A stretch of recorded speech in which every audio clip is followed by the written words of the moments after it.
Alright, hello and welcome gamers to another episode of Vidja Game Hunting. What we're about to look at here is an Nes Haul. This is probably one of the most long overdue pickup videos I've ever recorded. I think I got this stuff at the end of July or maybe the very beginning of August. Basically what happened was I had gone to our area flea market. There's a new seller there, somebody I hadn't seen before. I walked by initially, he didn't have much out for games. When I went to leave the flea market, I passed back by his booth, and he had a ton of NES stuff. I started going through it, we started talking. He said he had way more. I gave him my phone number. You know how that works. That never works out. Although he did follow up and tell me he had a whole bunch more games. He was going to be back at the flea market the next day. I couldn't go, so I arranged to meet him at his home later that week. And I was really hoping I'd get the jump on it. I brought my buddy Nate along. We came ready to spend money. We'd get great deals. It sort of didn't work out that way, but we still got some really awesome items. So let's get started with what we did pick up, or what I picked up. The biggest thing we'll get out of the way first. I got a mostly completed box NES Power set. Now I say mostly because it did not have the cardboard box for the trackpad inside. Now, since then, I've had this many months. I've sold all the guts. I just have the box and the styrofoam and inserts left. I did sell the system to recoup some of the cost. So it's a cool box variant that I didn't have. I did have everything with it already though. Really happy to get this. This was actually really beat up. There was duct tape all over this end, some other stains, and I got it to clean up pretty nicely. I'm happy with this one. It's a little big to display in the game room, but I'm still happy to have it in my collection. Another item that I got that I was really excited about is an accessory, the almighty U-Force. That's right. The motion control for the NES. Supposedly this thing was supposed to work just using your hand movements. There was also a flight yoke that came with it. This did not come boxed, but he did have the original manual, warranty and everything, and then the flight stick yoke like I was talking about. It was really cool to get this. I think he charged me like 10 or 15, I don't even remember. So then on from there, we'll go through the other accessories I got for the NES. I got a complete NES Cleaning Kit. I already have one of these, but this is the other edition that I don't have. I have the one with Mario on the cover. So happy to get this. And I picked up this weird thing. I don't know what it is with me and like cleaning kits and stuff. I just like to pick it up. This is Doc's Fix-A System Plus. Apparently works with your Nintendo, Super Nintendo, Genesis, and Game Boy. And it will repair things and eliminate problems such as flashing screen, scrambled picture, and blank screen, although I'd argue that blank screen can just be fixed by either turning on the television or the console itself. But Doc's, he's got you covered. Well, now let's get into games. I will say, here's the one thing, is as soon as we met up with this guy, what I thought was going to be a good deal, at least the bargaining chip, I was like, we're going to be throwing enough money at this guy that we're going to get a good package deal.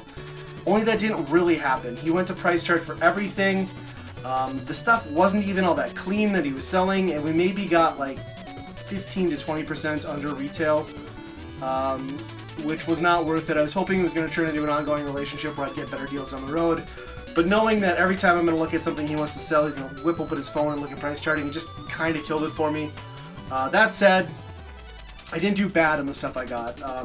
I haven't cleaned any of this up, sadly. So some of these cartridges are going to be pretty filthy, but we'll start off with Bomberman. This one has some label damage, which sucks, but I needed it for the collection. I'll upgrade that later. Harder to find game here, not an exciting one. A little pricier as far as sports games go also. That is Bases Loaded 4.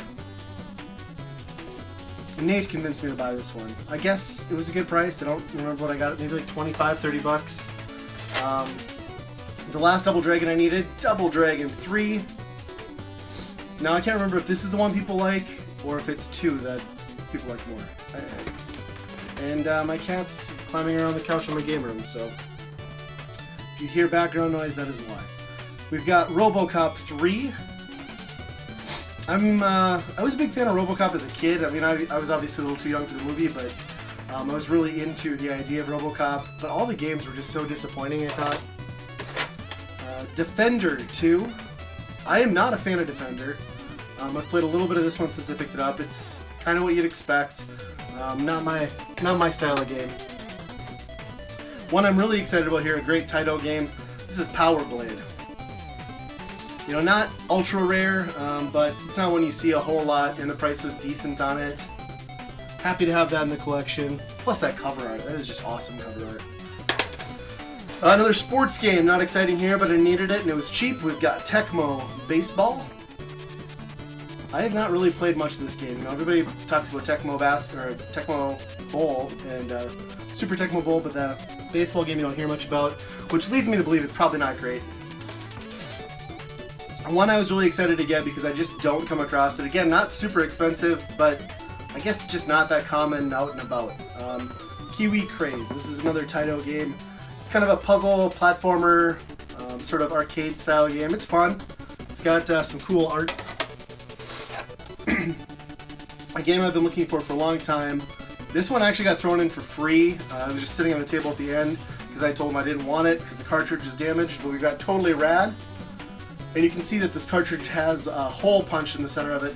And funny enough, I've seen this cartridge before. It was at a pawn shop in town about 4 years ago or so.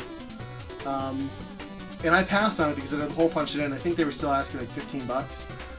So I declined on it again because he came down a little bit on the price he had on it, but it was still too much. And like I said, it was just laying at the end of the table when we were packing things up, and he just threw it in.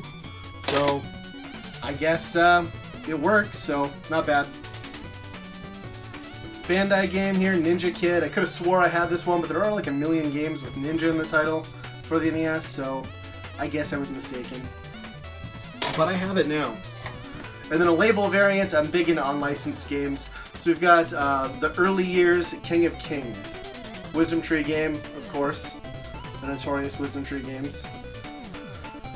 So happy to have that one. And then, as we were talking, he started hauling out some other stuff beyond just the Nintendo. And he was going through totes and totes of stuff. There was like a Game Boy Micro. There were all sorts of Pokemon games, GBA stuff. Just all sorts of stuff, but he would not let me really look through it because he hadn't priced any of it.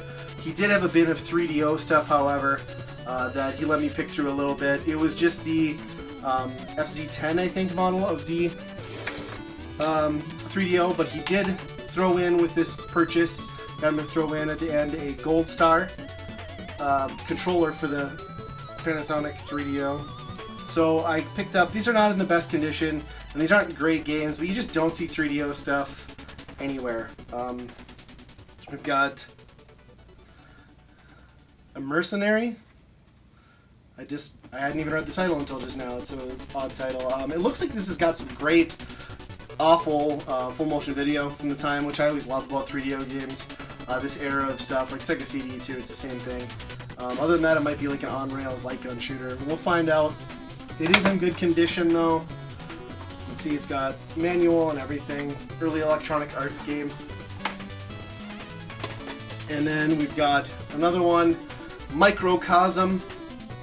And this one looks like an on-rail shooter again, also maybe with a spaceship and FMV background.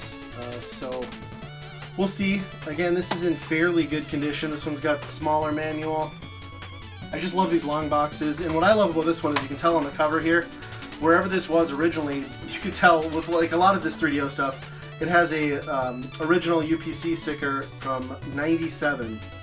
February of 97, you can see there's multiple layers of discount stickers as they marked it down to $29 when somebody, I assume, finally bought it.